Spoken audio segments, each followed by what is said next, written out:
Salut! Aujourd'hui on parle de JoJo's Bizarre Adventure. Derrière ce nom improbable se cache une légende du manga, une œuvre qui a marqué profondément la pop culture au point d'être immédiatement reconnaissable par le grand public, comme un Naruto ou un One Piece par exemple. Le manga est écrit et dessiné par Hirohiko Araki depuis 1986. Il est divisé en 8 arcs narratifs distincts. Alors autant ceux qui connaissent vont comprendre direct ce que je veux dire par là, autant pour les autres, ça a l'air hyper bordélique, on va pas se mentir. Pour faire simple et concis, sachez juste que l'on considère les 8 parties du manga comme des œuvres à part entière, et que je vais vous présenter aujourd'hui la toute première, celle qui a lancé la légende, Phantom Blood, qui est au passage considérée comme la partie la plus mauvaise de la série, mais on va y revenir. L'histoire commence en Angleterre, et nous présente Dio Brando, un jeune orphelin violent, calculateur et cruel, qui, par un concours de circonstances, se fait adopter par la famille bourgeoise des Joestar. Il rencontre alors sa némésis, Jonathan Joestar, un garçon très niais, naïf et sentimental.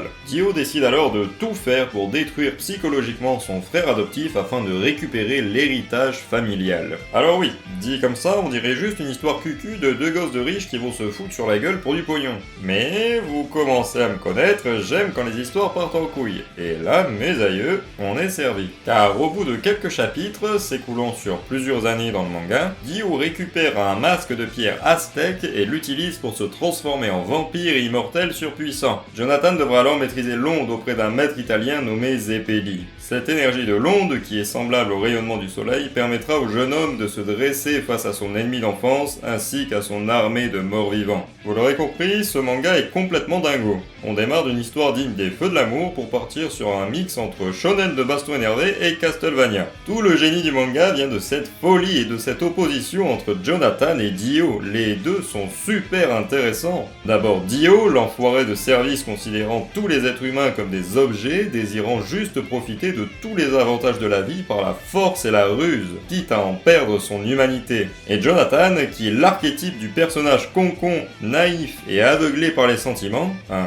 cliché gigantesque donc, mais un cliché qui s'assume. Le mec sait qu'il est beaucoup trop gentil et niaiseux, mais il le reste. Il ne déviera sous aucun prétexte de son chemin de gentilhomme sauvant la veuve et l'orphelin. Et c'est ça que j'aime avec lui. On s'y attache parce que c'est un mec qui croit en ses convictions et les assume jusqu'au bout, quitte à en crever. Finalement, on se ressemble un peu lui et moi, Enfin, si on enlève son côté armoire à glace de 2 mètres capable de buter des vampires avec l'énergie du soleil, évidemment.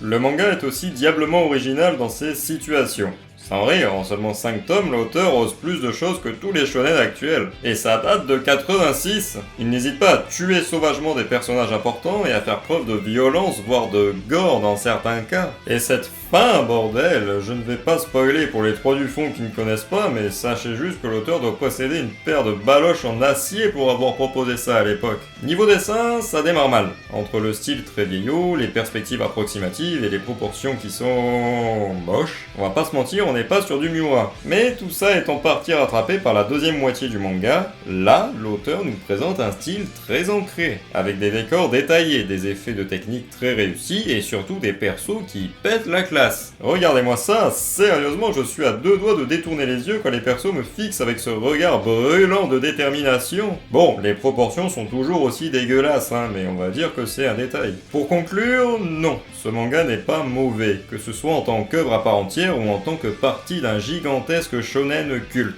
Si vous n'avez jamais lu ou vu Jojo, commencez par Phantom Blood. Il mérite que vous vous y attardiez, pour ses personnages principaux, son audace, son ambiance et son originalité. Ma seule réserve est que le manga est un peu court, j'aurais apprécié 2 ou 3 tomes en plus pour développer plus longuement les personnages secondaires. Bref, lisez, regardez et savourez Jojo. Que ce soit par son manga ou son animé, vous y découvrirez une œuvre unique, indispensable et surtout burnée. Je vous laisse donc avec la présentation de la très classique édition du livre et je vous dis à la prochaine pour une nouvelle vidéo. Ciao!